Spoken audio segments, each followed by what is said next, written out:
Hi friends, இன்றைக்கி நம்ம தமிழ் சிலபஸில் இருக்கக்கூடிய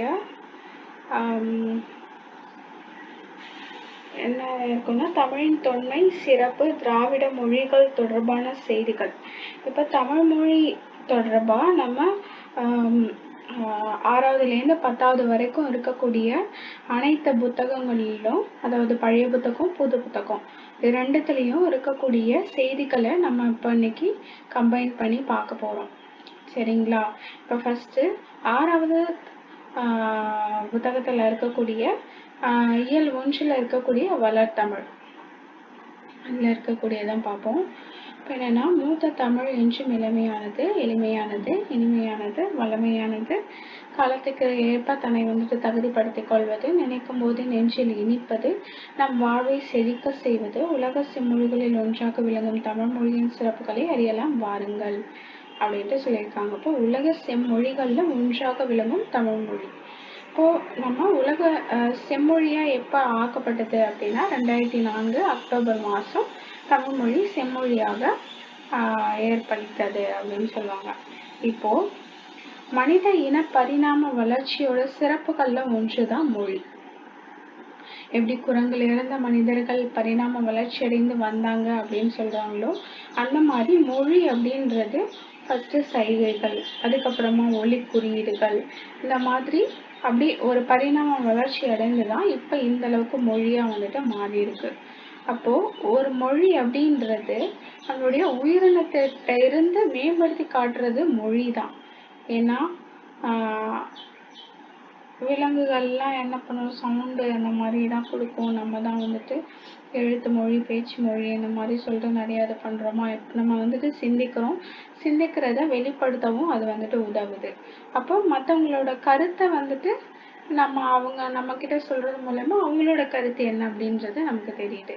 இப்போது இந்த உலகத்தில் மொத்தம் எவ்வளோ மொழிகள் இருக்குது அப்படின்னு கேட்பாங்க. 6000க்கும் மேற்பட்ட மொழிகள். எவ்வளோ? 6000க்கும் மேற்பட்ட மொழிகள் இருக்குது அப்படின்னு சொல்கிறாங்க. இப்போ அதில் பார்த்திங்கன்னா சில மொழிக்கு பேச்சு வடிவமும் இருக்குது, எழுத்து வடிவமும் இருக்குது. இப்போ சமஸ்கிருதம், லத்தீன், கிரேக்கம் அதெல்லாம் இப்போ பேச்சு வழக்கில் இப்போ இல்லை. இப்போ அது எழுத்து வடிவமாக தான் இருக்குது. சில மொழி பேச்சு வழக்கில் இருக்கும், அதுக்கு எழுத்து வடிவம் இருக்காது.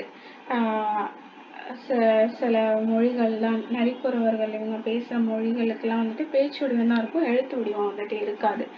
ஸோ அந்த மாதிரி. ஆனால் அது ரெண்டுத்தையும் சிறப்பாக வச்சிருக்க மொழி அப்படின்னு பார்த்தீங்கன்னா நம்மளுடைய தமிழ் மொழி. அதுவும் நம்மளுடைய செம்மைமிக்க மொழி அப்படின்னு ஏற்றுக்கொள்ளப்பட்ட நம்மளுடைய தமிழ் மொழி அப்படின்னு சொல்கிறாங்க. இப்போ பாரதியார் ஓசை இனிமை, சொல் இனிமை, பொருள் இனிமை கொண்டவை பல மொழிகள் கற்ற கவிஞர் பாரதியார் என்ன சொல்கிறாங்கன்னா, யாமறிந்த மொழிகளிலே தமிழ் மொழி போல் இனிதாவதெங்கும் காணோம் அப்படின்னு சொல்கிறாரு. அடுத்து இதுதான் மூத்த மொழி அப்படின்றதுக்காக என்று பிறந்தவள் என்று உணராத இயல்பினெல்லாம் எங்கள் தாய் அப்படின்ட்டு சொல்கிறாங்க. அடுத்து தொல்காப்பியம். தொல்காப்பியம் அப்படின்றது ஒரு இலக்கண நூல். அப்போ ஒரு இலக்கண நூல் வந்திருக்குன்னா முன்னாடியே இலக்கிய நூல்கள் தோன்றி இருக்கணும்.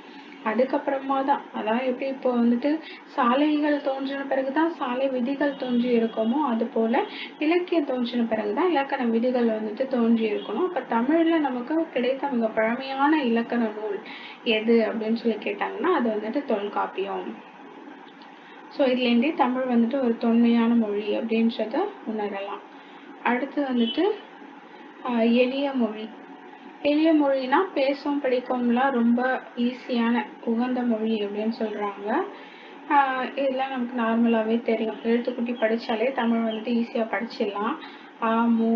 அமுது அப்படின்னு வந்துடும். தமிழ் மொழி எப்போதுமே வலஞ்சொலி எழுத்துக்களாக தான் இருக்கும். ஆ, ஏ, ஔ, நா, ஞா. இடஞ்சொலி எழுத்துக்கள்னா டா, யா, ழா. சரிங்களா?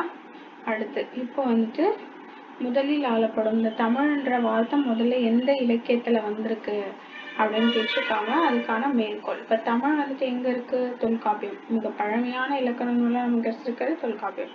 அதில் தமிழ்ன்ற வார்த்தை இருக்குது. இதுன்னு பார்த்தீங்கன்னா தமிழன் கிளவியும் அதனோரற்றே அப்படின்னு சொல்லிட்டு. அடுத்து தமிழ்நாடு. சிலப்பதிகாரத்தில் இருக்குது.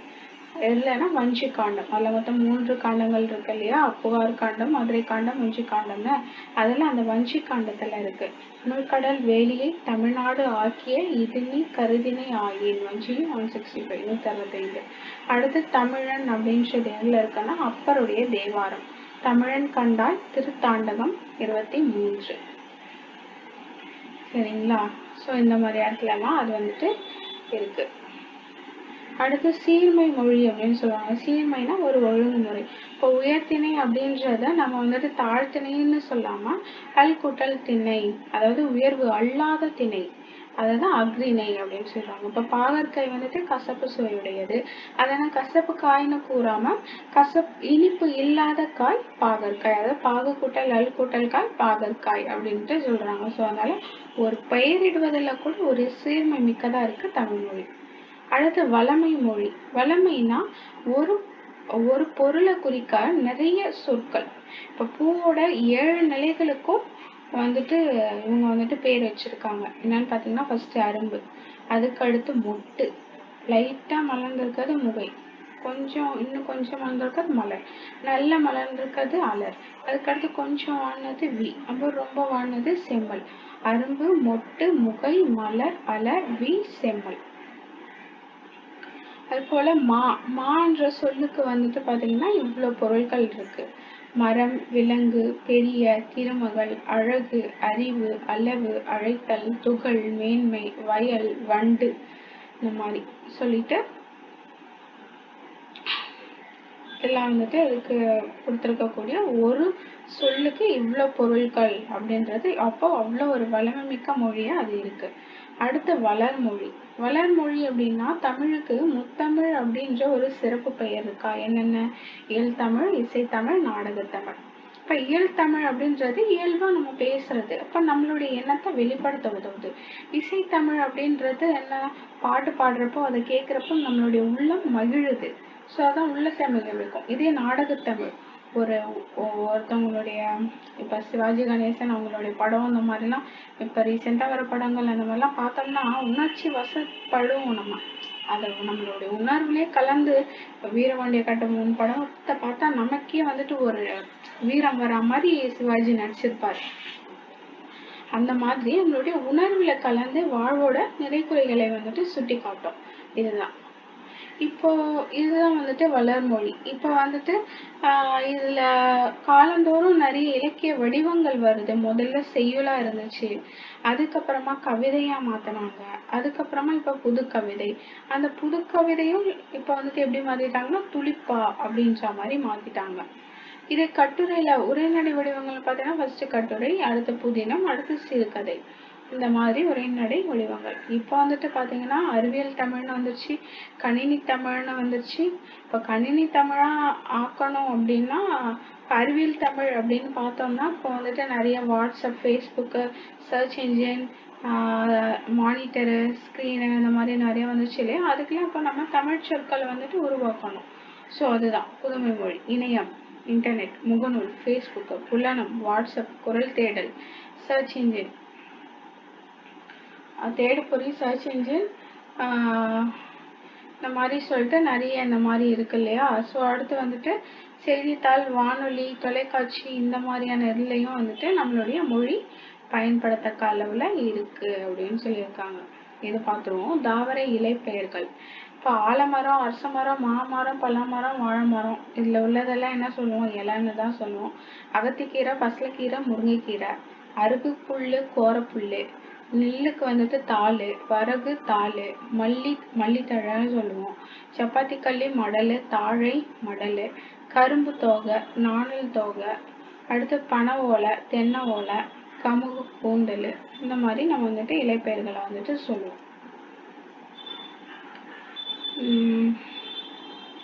இப்போ வந்துட்டு அறிவியல் தொழில்நுட்ப மொழி. இப்போ வந்துட்டு இப்போ கணினி எல்லாம் பயன்பாட்டுக்கு நம்ம ரொம்ப பயன்படுத்திட்டு இருக்கோம் இல்லையா.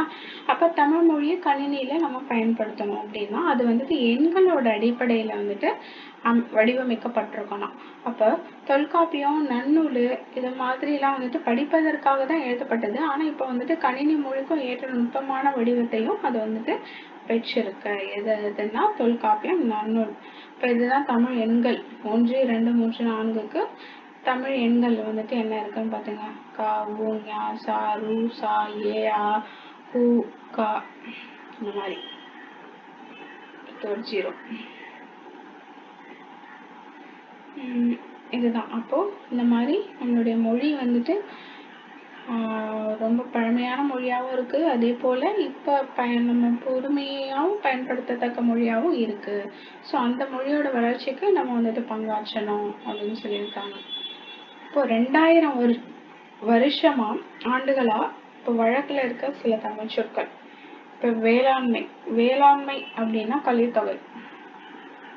இப்போ வேளாண்மை பண்ணும்போது களினா மகிழ்ச்சி அந்த மாதிரி சொல்லுவோமா, அப்போ கலித்தொகை.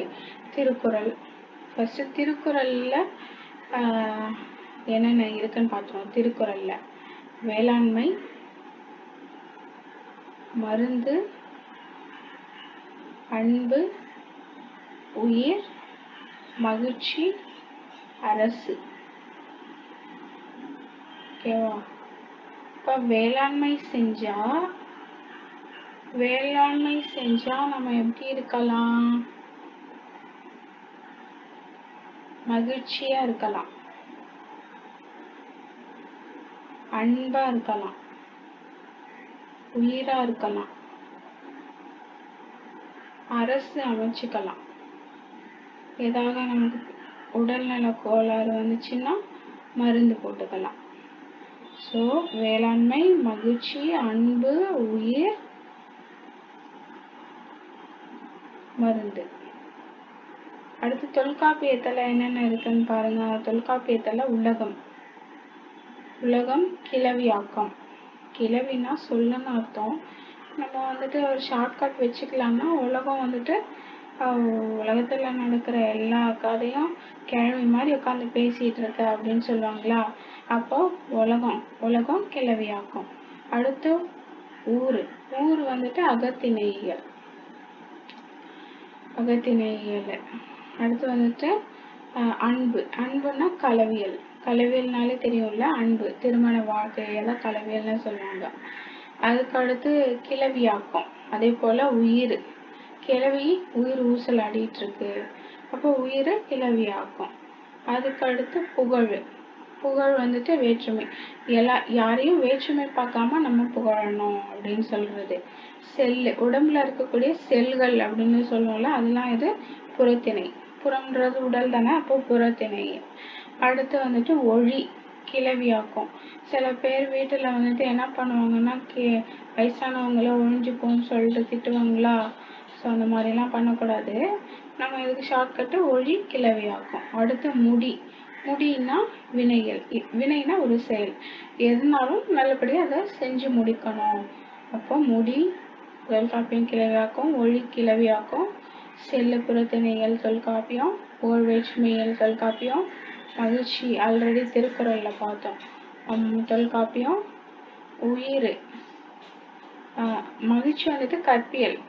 அதாவது கற்பியல் ஒருத்தவங்களுக்கு கற்பிக்கிறோம் அப்படின்னா நமக்கு ஒரு மகிழ்ச்சி கிடைக்கும். அப்படி இல்லைன்னா கற்புடைய பெண்கள் மகிழ்ச்சியாக இருப்பார் அந்த மாதிரி. ஸோ உயிர் வந்துட்டு கிளவியாக்கும், அன்பு வந்துட்டு கலவியல், ஊர் அகத்திணையியல், உலகம் வந்துட்டு கிளவியாக்கும். திருமுருகாற்றுப்படையிலையும் அது வருது. ஏன்னா உலகத்தை உருவாக்குனது, உலகத்தோடைய முதல்ல இருந்தது யாருன்னா உங்களுக்கு கடவுள் அப்படின்னு சொல்லுவாங்களா. உலகத்துக்கே கடவுளா இருக்காங்க திருமுருகாற்றுப்படை. ஸோ இந்த மாதிரி அடுத்து இதெல்லாம் தான். இப்போ திருக்குறள் தொல்காப்பியம் எல்லாமே பார்த்தாச்சு. அடுத்து இந்த மாதிரி பாம்பு முதலை மீன் இந்த மாதிரி வந்துச்சுனாலே அது குறுந்தொகை. பாம்பு முதலை மீன் அப்புறம் செய் இதெல்லாம் இதனாலும் குறுந்தொகை.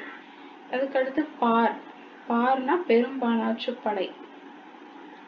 அந்த படை பெரும்பானாற்று படை அது போறத பாரு அப்படின்னு சொல்றோம். பெரும்பானாற்று படை பெரிய படை போது அதை வந்துட்டு பாரு அப்படின்னு சொல்றோம். அடுத்து வந்துட்டு என்னது மருந்து அகநானூறு. மருந்து வந்துட்டு எதுக்கு போடுவோம்? அகம்னா நம்மளுடைய உள்ளுக்கு கொடுக்கறது அகநானூறு. அதே மாதிரி கோடைனாலும் நம்மளுடைய அகம் உள்ள ஃபுல்லா அப்படியே வேர்த்து போகும் இல்லையா, அது அகநானூறு. அடுத்து முதலை குறுந்தொகை. வெள்ளம் பதிற்று 10. வெள்ளம் வந்துட்டு எல்லாத்தையும் பதிற்று அப்படி பதிஞ்சிட்டு போயிடுச்சு அப்படின்னு சொல்லுவோம் இல்லையா, ஸோ அந்த மாதிரி. உழவர் வந்துட்டு நாற்று நடுவாங்களா, ஸோ அப்போ வந்துட்டு நற்றிணை. இப்போ வேளாண்மை கலித்தொகை. வேளாண்மை வந்துட்டு கலித்தொகை. வேளாண்மை செஞ்சால் கொஞ்சம் கழிப்பாக இருக்கலாம். வேளாண்மை கலித்தொகை, திருக்குறள், உழவர், நற்றிணை, பாம்பு குறுந்தொகை, வெள்ளம் பதிற்று 10, முதலை குறுந்தொகை, கோடை அகநானூறு, உலகம் கிளவியாக்கம், திருமுருகாற்றுப்படை, மருந்து அகநானூறு, ஊர் தொல்காப்பியம், அன்பு தொல்காப்பியம், அளவியல், உயிர் தொல்காப்பியம், கிளவியாக்கம், திருக்குறள். ஸோ இதெல்லாம் பார்த்துருங்க. இதெல்லாம் தான். மீன் குறுந்தொகை, புகழ் வேற்றுமையியல், அரசு திருக்குறள், குறுந்தொகை, வெல்காப்பியம், புறத்திணையல், பார், ஒழி. ஸோ இந்த மாதிரி நம்ம இந்த இது. ஸோ இதோட இந்த லெசன் வந்துட்டு முடியுது. சரிங்களா? அடுத்து நம்ம பார்க்க போகிறது 7th. 7th ஒரு நிமிடம். 7th என்ன பாடம்னா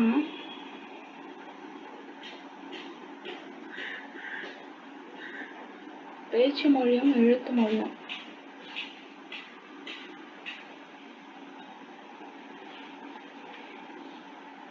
இப்போ பொதுவாக வந்துட்டு தமிழ் மொழி வந்துட்டு பழமையும் புதுமையும் நிறைந்த சிறந்த மொழி. இப்போ அதுக்கு 2 கூறு இருக்கு. ஒன்று பேச்சு மொழின்னு ஒன்று இருக்கு, ஒன்று எழுத்து மொழின்னு இருக்கு. 2 கூறுக்கும் ஒற்றுமையும் இருக்கும், வேற்றுமையும் இருக்கும். அப்போ அதோட நுட்பத்தை வந்துட்டு நம்ம அறியலாம். வாங்க பார்க்கலாம். இது எதுனா இயல் 1, 7வதுல இயல் 1 நம்ம ஆல்ரெடி பார்த்துட்டோம். அப்போ ஒருத்தவங்களுடைய எண்ணத்தையும் உணர்ச்சியும் பிறருக்கு வெளிப்படுத்துவதற்காக மனிதனால் உருவாக்கப்பட்டது தான் மொழி. ஸோ அது மூலயமா நம்ம வந்துட்டு ஒரு தலைமுறையிலேருந்து இன்னொரு தலைமுறைக்கு மனிதர்களுடைய சிந்தனை வந்துட்டு எடுத்துக்கொள்ளப்படுது.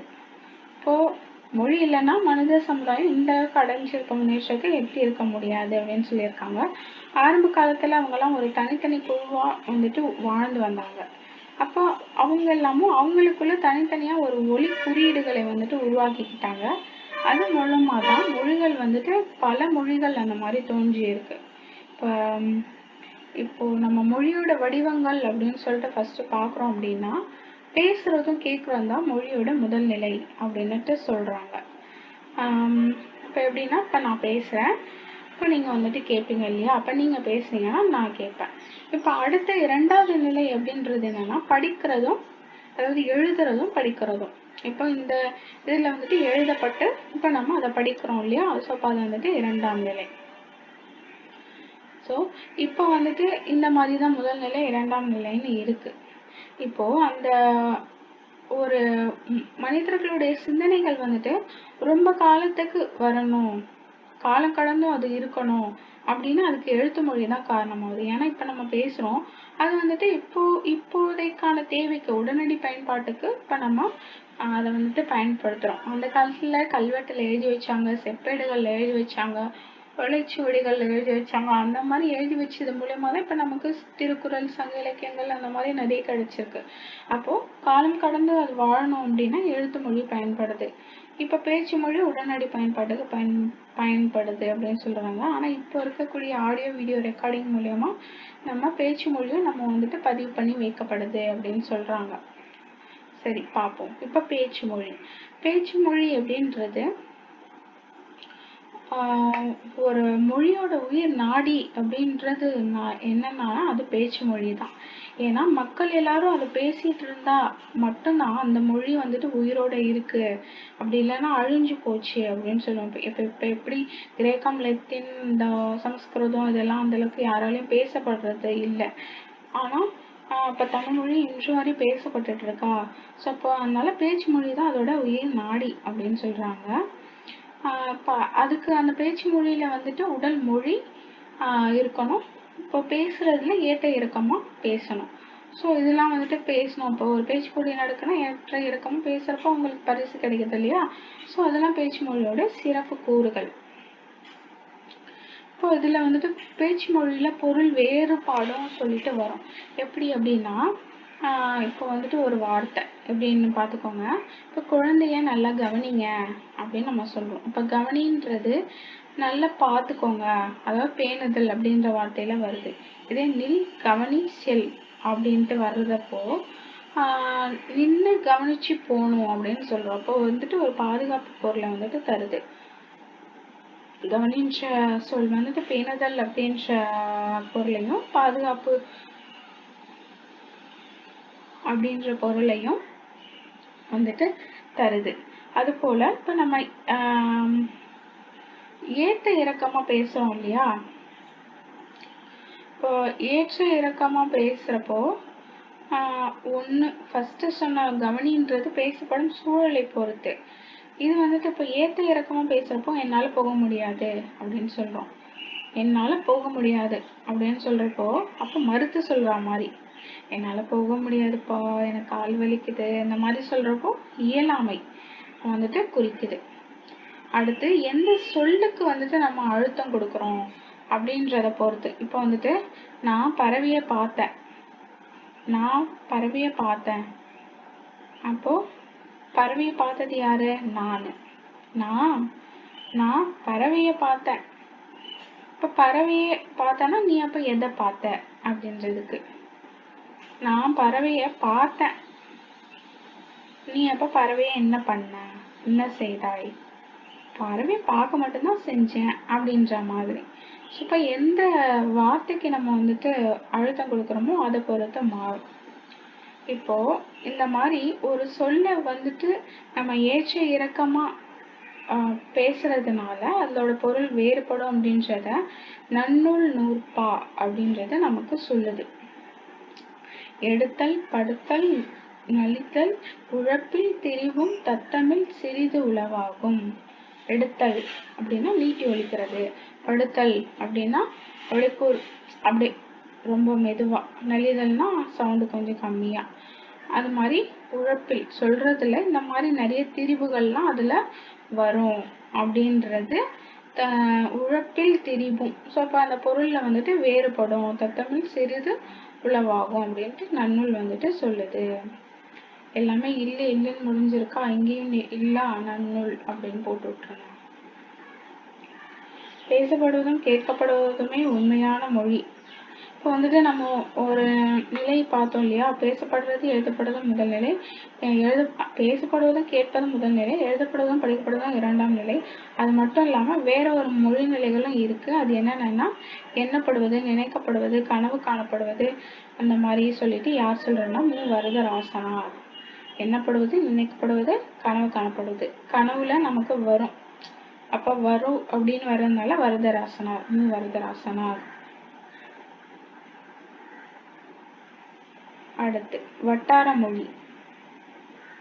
இப்போ பேச்சு மொழி இடத்திற்கு இடம் வந்துட்டு மாறுபடும். இப்போ மனிதர்களின் வாழ்வியல் சூழலுக்கு ஏற்பவும் வந்துட்டு மாறுபடும். அதாவது என்னன்னா, கோயம்புத்தூர்ல ஒரு மாதிரி பேசுவாங்க, தஞ்சாவூர்ல ஒரு மாதிரி பேசுவாங்க, மதுரையில ஒரு மாதிரி பேசுவாங்க. அப்போ அவங்கவுங்க வாழ்வியல் சூழலுக்கு ஏற்ற மாதிரி மொழி வந்துட்டு மாறுபடுது. அதுக்கு பேர் தான் வட்டார மொழி. இப்போ வந்துட்டு எடுத்துக்காட்டா இருக்கிறது அப்படின்ற சொல்ல இருக்கு அப்படின்னு ஒரு ஊர்ல சொல்லுவாங்க, இருக்குது அப்படின்னு சொல்லுவாங்க, கீது அப்படின்னு சொல்லுவாங்க. இந்த மாதிரி மாறி மாறி சொல்லுவாங்க. அப்படிதான் வட்டார மொழிகள்லாம் வந்துட்டு தோன்றியிருக்கு. எதை பொறுத்தனா வாழ்வியல் சூழலுக்கு ஏற்ப. இதே கிளை மொழி அப்படின்னா அவங்க வாழக்கூடிய நிலத்தோட அமைப்பு, இயற்கை தடைகள், அந்த மாதிரி. சில பேர் மலையில வாழ்வாங்க, சில பேர் சமவெளிகள்ல வாழ்வாங்க. அந்த மாதிரி அவங்களுடைய நில அமைப்பு, இயற்கை தடைகள் காரணமா அவங்கள சிறு மாற்றங்கள் வந்துட்டு ஏற்படும். அப்போ அந்த மாற்றங்கள் வந்துட்டு என்ன பண்ணும்னா ரொம்ப மிகுதியாகி அது வந்துட்டு அவங்களுக்கு இடையில வந்துட்டு ஒரு தொடர்பே இல்லாம போகும்போது அது வந்துட்டு ஒரு புதிய மொழியாவே வந்துட்டு மாறிடும். அப்படி உருவாக்கக்கூடிய மொழியை தான் வந்துட்டு கிளை மொழி அப்படின்னு சொல்லுவாங்க. இப்போ கன்னடம், தெலுங்கு, மலையாளம் முதலிய திராவிட மொழிகள் தமிழிலிருந்து பிரிந்து போன ஒரு கிளை மொழிகள் தான். அடுத்து எழுத்து மொழி. இப்போ எழுத்து மொழி அப்படின்றப்போ இப்போ நம்ம பேச்சு மொழிக்கு வந்துட்டு ஒரு வரி வடிவம் கொடுக்குறோம் அப்படின்னா அதுதான் எழுத்து மொழி. அப்போது ஒரு மொழியானது நீண்ட காலம் நிலை பெறுவதற்கு எழுத்து வடிவம் இன்றியமையாது. அதுதான் நீண்ட கால பயன்பாட்டுக்கு நமக்கு எப்போதுமே எழுத்து மொழி தானே தேவை, அதுதான் சொல்லியிருக்காங்க. இப்போது பல 100 ஆண்டுகளுக்கு முற்பட்ட அந்த இலக்கியங்கள்லாம் இப்போ நம்மளால் படிக்க முடியுது. காலம் இடம் ஆகியவற்றுக்கு ஏற்ப சொற்கள் சிதைவதில்லை.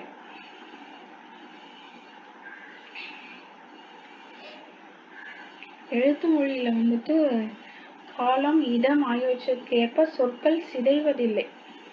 இப்போ 2000 வருஷத்துக்கு முன்னாடி இந்தந்த எழுத்துக்கள்லாம் சொற்கள்லாம் இருந்துச்சுன்னு நம்ம பார்த்தோம் இல்லையா. அப்போ அந்த சொற்கள்லாம் சிதைகிறது கிடையாது, ஆனால் அதோட வரி வடிவம் வந்துட்டு மாறும் அப்படின்னு சொல்லியிருக்காங்க. இப்போ எப்படின்னா அண்ணா காலை இன்னும் இப்படி ஒரு ஒத்த கொம்பாட்டம் இருக்கிறத வந்துட்டு இப்போ தொணக்கால் போட்டு அண்ணா காலைன்னு இப்போ எழுதுறோம். இந்த மாதிரி எழுத்துக்கள்ல வரி வடிவம் மாறுபடும்.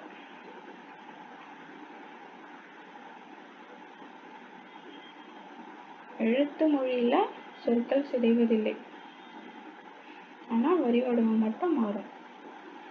இப்போ பேச்சு மொழி எழுத்து மொழி அப்போ 2 இருக்கு. பேச்சு மொழியை வந்துட்டு உலக வழக்குன்னு சொல்லுவாங்க, எழுத்து மொழியை இலக்கிய வழக்கு அப்படின்னு சொல்லுவாங்க.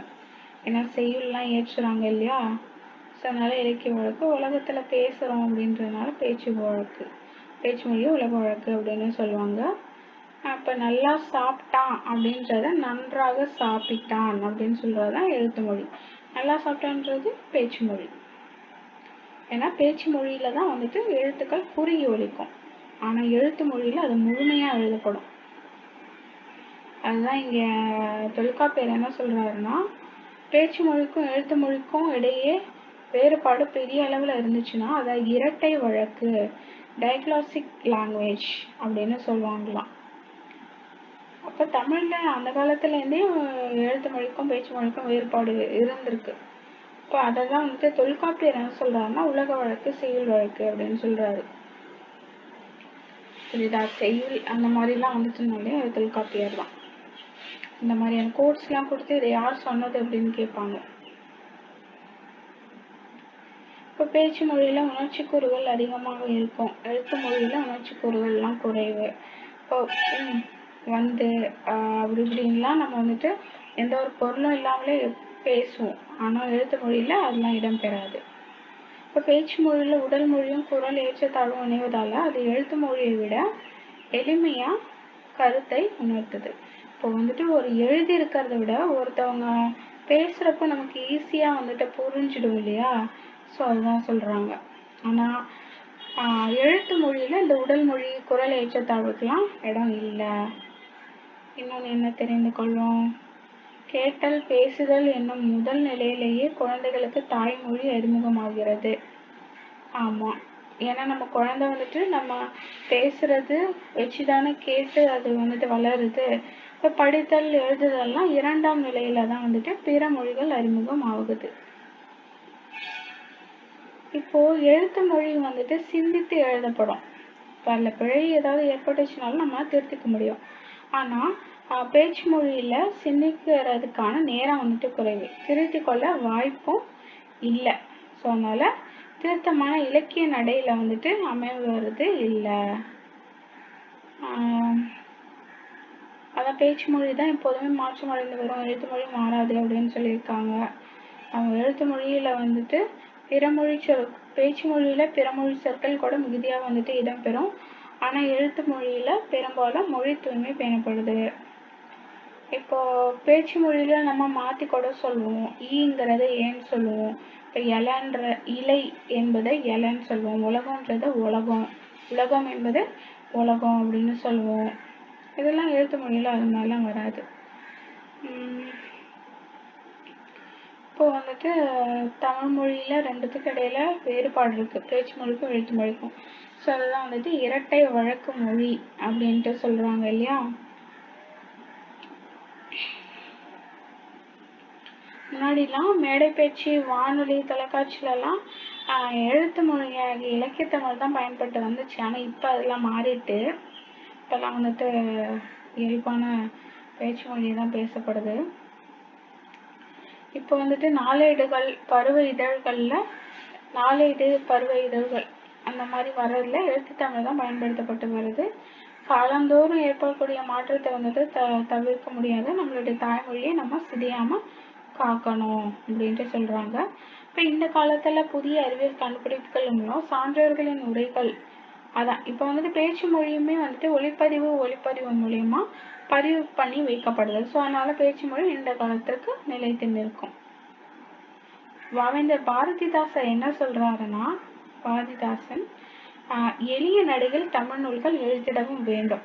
ரொம்ப கஷ்டமா செய்யுள் மாதிரிலாம் இல்லாம எளிமையா தமிழ் நூலை எழுதுங்க. இலக்கண நூலை புதிதா இயற்றுங்க. வெளி உலகில சிந்தனையில புதிதா விளைந்துள்ள எவற்றினுக்கும் பெயர்கள் எல்லாம் கண்டு தெளிவுறுத்தும் படங்களோடு சுவடியெல்லாம் செய்து செந்தமிழை செழுந்தமிழால் செய்வதும் வேண்டும் அப்படின்றதான் பாவேந்தருடைய ஆசை. என்ன சொல்றாங்கன்னா, எளிய நடையில தமிழ் நூல்கள் எழுதணும், இலக்கண நூல் புதிதா இயற்றணும், அப்புறம் வந்துட்டு நிறைய வெளிநாடுகள்ல இந்த மாதிரி புதிதா ஏதாவது கண்டுபிடிப்பாங்க, அதுக்கெல்லாம் நம்ம தமிழ் மொழியில ஒரு பெயர் அதுக்கு வந்துட்டு கொண்டு வரணும். மொழி மாற்றம் செஞ்சு மொழிபெயர்ப்பு செஞ்சு நம்ம வந்துட்டு அதுக்கு இந்த ஒரு என்சைக்ளோபீடியான்னு சொல்லுவோம் இல்லையா, அந்த மாதிரி இந்த படத்தை வச்சு அதுக்கான பேர் அப்படின்ற மாதிரி வெளியுலகில் சிந்தனையில் புதிதாக விளைந்துள்ள இவற்றினுக்கும் பெயர்கள் எல்லாம் கண்டு தெளிவுறுத்தும் படங்களோடு சுவடி எல்லாம் செய்து செந்தமிழை செழுந்தமிழை செய்வதும் வேண்டும் அப்படின்னுட்டு பாவேந்தர் பாரதிதாசர் ஆசைப்படுறார். இதுதான் வந்துட்டு 7வது. ஓகேவா? நெக்ஸ்ட் 8வதுல பார்க்கலாம் வாங்க.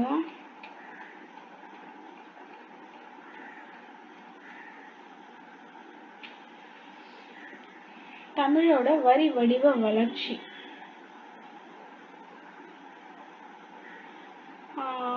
மனிதன் வந்துட்டு கருத்து பிறருக்கு அறிவிக்க மொழியை கண்டுபிடித்தான். ஓகே. இலப்பிறை செய்ய எழுத்துக்களை உருவாக்கினான். வரி வடிவங்கள் வந்துட்டு மொழிக்கு மொழி மாறுபடுது. ஒரே மொழியிலும் கூட காலந்தோறும் மாறி வருது. அதாவது என்னன்னா, இப்ப நம்ம போன பாடத்திலே பார்த்தோம்ல, அண்ணா அப்படின்றது ஒத்த கொம்பு மாதிரி ஒன்று போட்டிருப்பாங்க. இப்போ வந்துட்டு துணைக்கால் போட்டு எழுதுறாங்க இல்லையா, ஸோ அது மாதிரி காலந்தோறும் இந்த வரி வடிவங்கள் மாறி வருது அப்படின்னு சொல்றாங்க. அப்போ மனிதன் தோன்றிய காலத்துல ஃபர்ஸ்ட் சைகைகளை பயன்படுத்தினான்.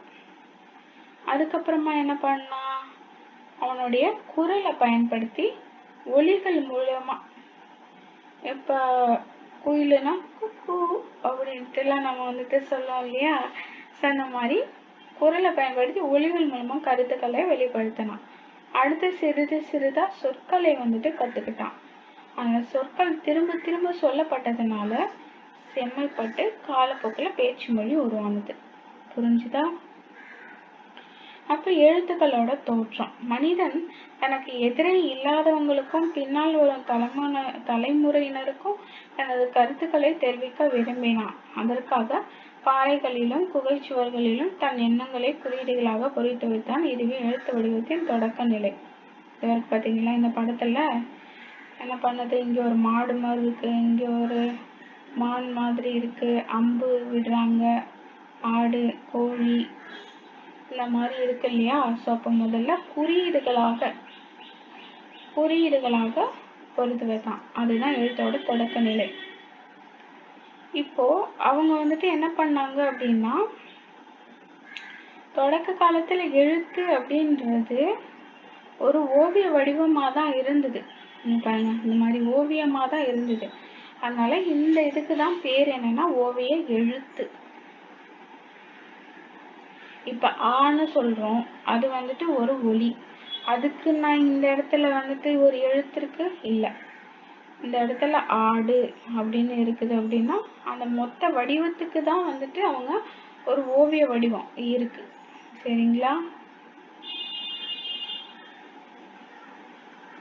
அடுத்து அந்த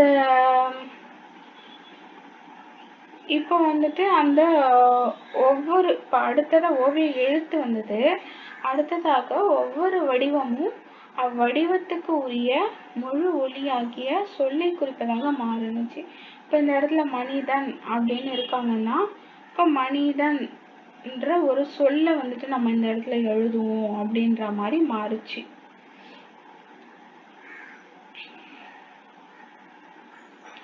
இப்போ அந்த மனிதன் அப்படின்றதுல 4 ஒலி வருது இல்லையா, மா நீ த என்னன்னு சொல்லிட்டு, அப்படி ஒவ்வொரு ஒலிக்கும் ஒரு எழுத்து அப்படின்ட்டு உருவானுச்சு. அந்த ஒலிக்கு ஒரு எழுத்துன்னு உருவானதுதான் ஒலி எழுத்து நிலை அப்படின்ட்டு சொன்னாங்க. சரிங்களா? அப்போ இன்று உள்ள எழுத்துக்கள் ஒரு காலத்துல பொருட்களோட ஓவியமா இருந்துதான் அதுக்கப்புறமா மாறி மாறி இப்போ வந்துட்டு இருக்கு அப்படின்ட்டு சொல்றாங்க. இந்த இது கல்வெட்டுக்கள்ல உள்ள எழுத்துக்களின் அமைப்பு. சா எனும் வடமொழி எழுத்து காணப்படுது. மெய்யை குறிக்க புள்ளி பொதுவருக்கு இந்த இக்குன்ற மெயில புள்ளி வச்சிருக்காங்களா, அந்த மாதிரிலாம் கல்வெட்டுல இல்லை, புள்ளிலாம் இல்லை. அடுத்து எகர ஒகர குறில் நெடில் வேறுபாடும் இல்லை. இப்போ கே அப்படின்னு இருக்கு, கோன் இருக்கு, அதெல்லாம் வந்துட்டு வேறுபாடுலாம் இல்லை. அதை பார்த்து படிச்சு பொருளுக்கு ஏற்ற மாதிரி அவங்க புரிஞ்சுக்கிட்டாங்க, அவ்வளோதான். அடுத்து தமிழ் எழுத்துக்கள். தமிழ் எழுத்து எப்போ நிலையான ஒரு வடிவம் அதை பெற்றுச்சுன்னா அச்சுக்கலை தோன்றின பிறகுதான். சரிங்களா?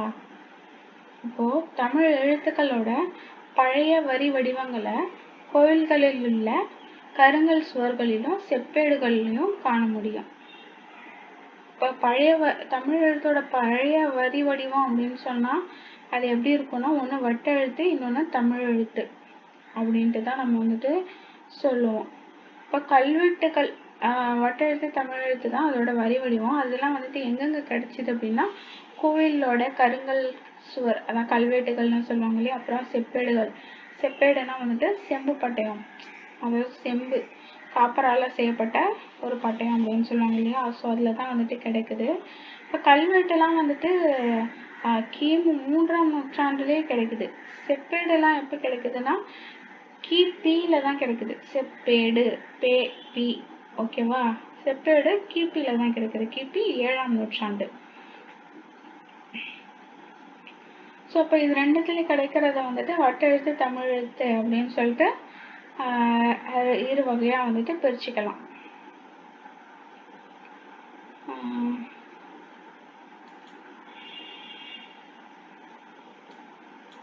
வட்ட எழுத்து தமிழ் எழுத்துன்னு 2ஆ பிரிச்சுக்கலாம். இப்போ வந்துட்டு பார்த்தீங்கன்னா வட்டெழுத்து அப்படின்றது வளைந்த கோடுகளால் ஆன மிக பழைய தமிழ் எழுத்து. இப்போ தமிழ் எழுத்து அப்படின்றது என்னன்னா, அதுவும் வந்துட்டு இந்த காலத்தில் எழுதப்படக்கூடிய தமிழ் எழுத்துக்களின் பழைய வரி வடிவம்.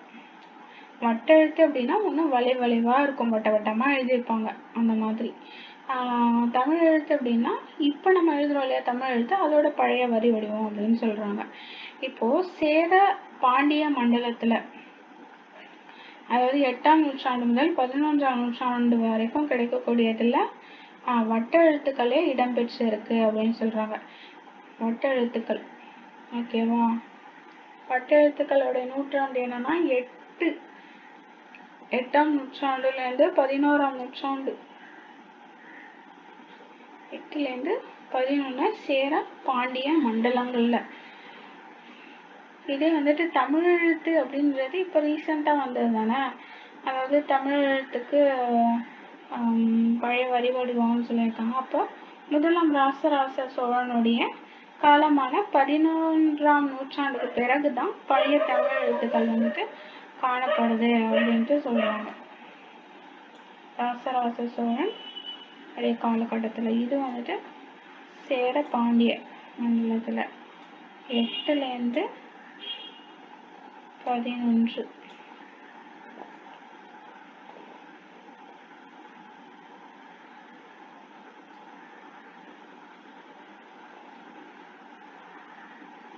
அடுத்து நம்ம பார்க்க போகிறது கண் எழுத்துக்கள் அப்படின்னு ஒன்று சொல்கிறாங்க. இது வரைக்கும் வட்டெழுத்து பார்த்தோம். அது என்ன கண் எழுத்து அப்படின்னா என்னன்னா, கடைச்சங்க காலத்தில் இப்போ இதோட காலம்லாம் பார்த்தீங்கன்னா 8ஆம் நூற்றாண்டுலேருந்து தான் ஆரம்பிக்கிறாங்க. ஆனால் கடைச்சங்க காலத்தில் சங்க காலத்துலேருந்தே நமக்கு சங்ககால இலக்கியங்கள்லாம் கிடைக்குது. அப்போல்லாம் என்னத்தை எழுதியிருப்பாங்க, எப்படி எழுதியிருப்பாங்க அப்படின்னு சொல்கிறாங்கன்னா, அதுக்கு பேர் தான் கண் எழுத்துக்கள். சரி, அந்த ட்ராயிங் கரெக்டாக போக மாட்டேங்குது. கண் எழுத்துக்கள் அப்படின்ட்டு சொல்லுவாங்க. சரிங்களா? கண் எழுத்து. சிலப்பதிகாரம்லாம் எத்தனாம் நூற்றாண்டு? 2ஆம் நூற்றாண்டு சொல்லுவாங்க. ஸோ அதெல்லாம் வந்துட்டு என்னது, கண்ணெழுத்து படுத்த எண்ணு பல்பொதி அப்படின்ட்டு சிலப்பதிகாரத்தில் கண்ணெழுத்தை பற்றி சொல்லியிருக்காங்க.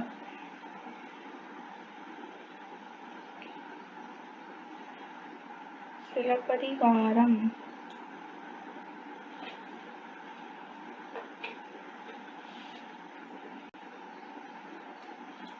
அடுத்து வரி வடிவ வளர்ச்சி. ஆரம்ப காலத்துல இப்ப இருக்கிற மாதிரிலாம் இல்லை. இப்ப இது காலப்போக்குல இந்த உருவத்தை வந்துட்டு அடைஞ்சிருக்கு. இப்போ அந்த மாதிரி அதுல எழுத்துக்கள் ஏற்பட என்ன காரணம்னா, ஒண்ணு இப்படி எழுதுனா அழகா இருக்கும் அப்படின்ற அழகுணர்ச்சி காரணமாகவும், இன்னொன்னு அதோட பொருட்களோட தன்மை குறித்தும் வந்துட்டு எழுத்துக்கள்ல மாற்றங்கள் ஏற்பட்டிருக்கு. இப்போ பழங்காலத்துல வந்துட்டு எழுதப்படும் பொருட்களின் தன்மை. இப்போ எழுதப்படும் பொருட்கள்னா எதுல எழுதியிருப்பாங்க? கற்பாறை, கல்வெட்டு, செப்பேடு, ஓலைச்சுவடி இந்த மாதிரி எழுதியிருக்காங்க இல்லையா? ஸோ அதுக்கு ஏற்ற மாதிரி தான் வந்துட்டு எழுத்து வடிவம் வந்துட்டு மாறி இருக்கு அப்படின்னு சொல்றாங்க. தமிழ் மொழியை எழுத இந்த மாதிரி வட்டெழுத்து, தமிழ் எழுத்துன்னு 2 வகை இருந்துச்சு அப்படின்னு சொல்லிட்டு எது மூலயமா நமக்கு தெரிய வந்துச்சு அப்படின்னா, அறச்சலூர் கல்வெட்டு தான் வந்துட்டு அதுக்கு சான்று. அறச்சலூர் வட்டெழுத்து, தமிழ் எழுத்து.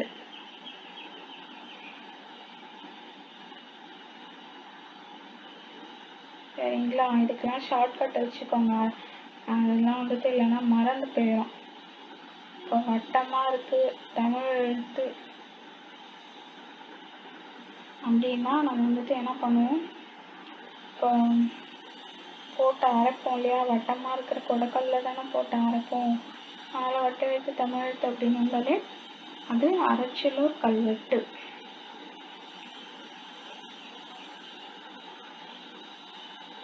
இப்போ எழுதப்படும் பொருட்களோட தன்மை இன்னொன்று அழகுணர்ச்சி காரணமா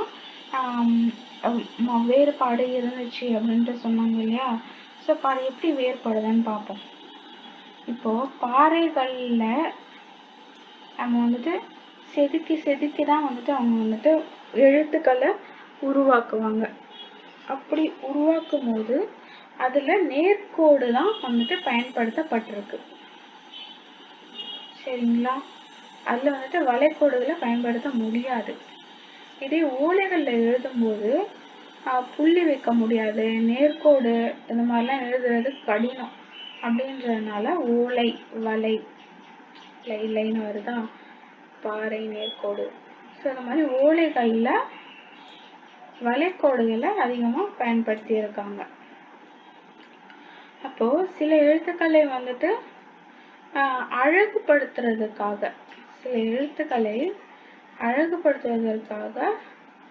நேர்பகுதியில குறுக்கு கோடு வந்துட்டு போட்டிருக்காங்க. பின்னர் தான் அவை வந்துட்டு நிலையான வடிவங்களா அமைஞ்சிருச்சு அப்படின்னு சொல்றாங்க. அடுத்து புள்ளிகளும் எழுத்துக்களும்.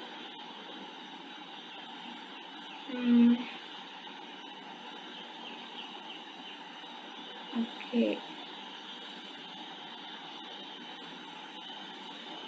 இப்போ நம்ம ஆல்ரெடி பார்த்தோம், கல்வெட்டுல வந்துட்டு புள்ளி வச்சு எழுதியிருக்க மாட்டாங்க. அதே மாதிரி எகர ஒகர வேறுபாடுகளையும் நம்மளால வந்துட்டு பார்க்க முடியாது அப்படின்னு பார்த்தோம் இல்லையா?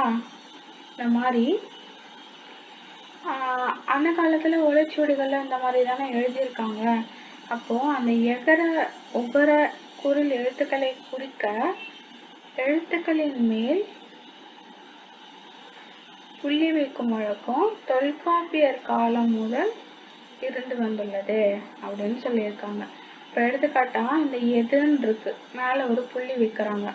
புள்ளி வச்சா அதுக்கு பேர் வந்துட்டு வெறுமனே எதுதான். வெறுமனே புள்ளி வைக்காம எதுன்னு எழுதுனா அதுக்கு பேரு ஏது. சரிங்களா? இது வந்துட்டு உயிர் எழுத்துல எகர ஒகர அந்த இதுல ஏ ஏ ஓ ஓ அந்த மாதிரி இருக்குல்ல, அந்த குரில் எழுத்துக்களையும் வந்துட்டு குறிக்கிறதுக்காக. இப்போ வந்துட்டு உயிர்மை எழுத்துல பக்கத்துல புள்ளி வச்சா அதுக்கு பேர் வந்துட்டு நெடில். ஓகேவா?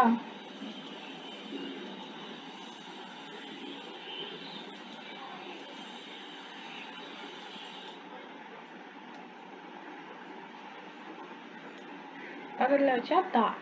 இதே வந்துட்டு முன்னாடி 2 புள்ளி வச்சா கை. இதே வந்துட்டு ஒரு அவுகார வரிசையை குறிக்கணும். அவுகார வரிசையை குறிக்கணும்னா கே பக்கத்துல 2 புள்ளி வச்சா கவ்வு, தே பக்கத்துல 2 புள்ளி வச்சா தவ்வு. ஓகேவா? அடுத்து வந்துட்டு பா போட்டு நடுவுல ஒரு புள்ளி வச்சா அதுக்கு பேர் வந்துட்டு மகர, மா எழுத்து. இந்த மாதிரி குச்சிய லிகர எழுத்துக்களை குச்சிய லுகர குச்சிய லிகர எழுத்துக்களை குறிக்க அவற்றின் மேலேயும் புள்ளியிட்டனர்.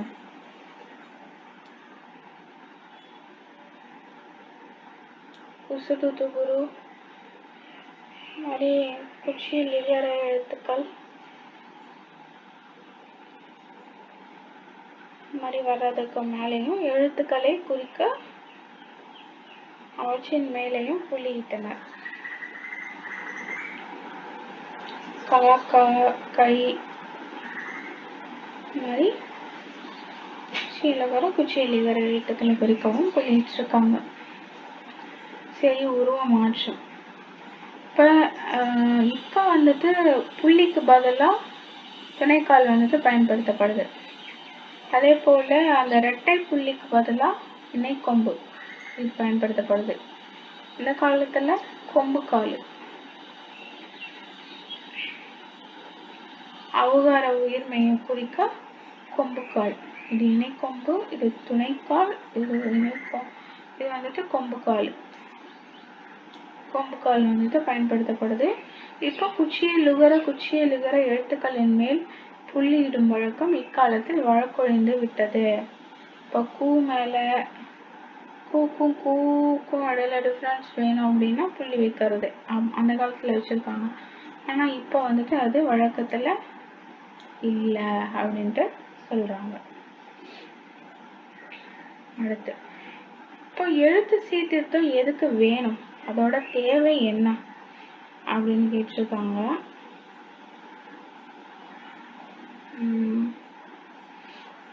இப்போ ஏன் வந்துட்டு அவங்க ஓலைச்சுவடிகள்ல கல்வெட்டுல எல்லாம் வந்துட்டு புள்ளி வைக்கல அப்படின்னு சொன்னா, புள்ளி வச்சா அந்த ஓலை கிழிஞ்சிடும், இந்த மாதிரி ஏதாவது நடந்துடும்ன்றதுக்காக தான் வந்துட்டு அவங்க பண்ணல.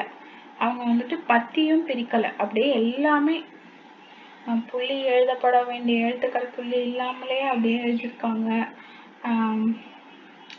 அதெல்லாம் பார்க்கும்போது நமக்கு படிக்கும் போது தான் வந்துட்டு அது பொருள் வந்துட்டு நமக்கு கொஞ்சம் கடினமா இருந்தது.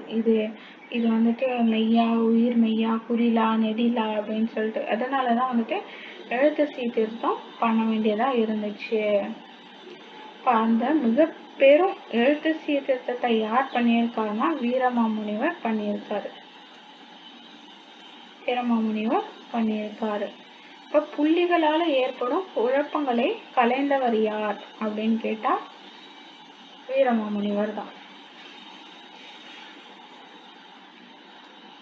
புள்ளிகளால ஏற்படும் குழப்பங்களை கலைந்தவர் எகர ஒகர வரிசைகள்ல. இப்ப ஏக்கு மேல புள்ளி இருந்தா அத வந்துட்டு எதுன்னு சொன்னோமா, அப்போ வந்துட்டு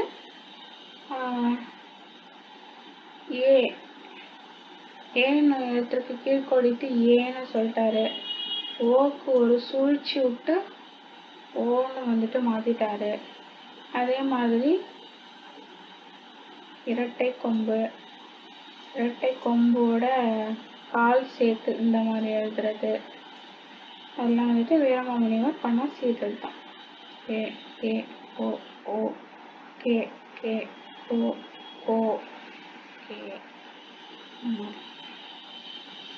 அதுக்கடுத்து பெரியாரும் வந்துட்டு எழுத்து சீர்திருத்தம் பண்ணியிருக்காரு.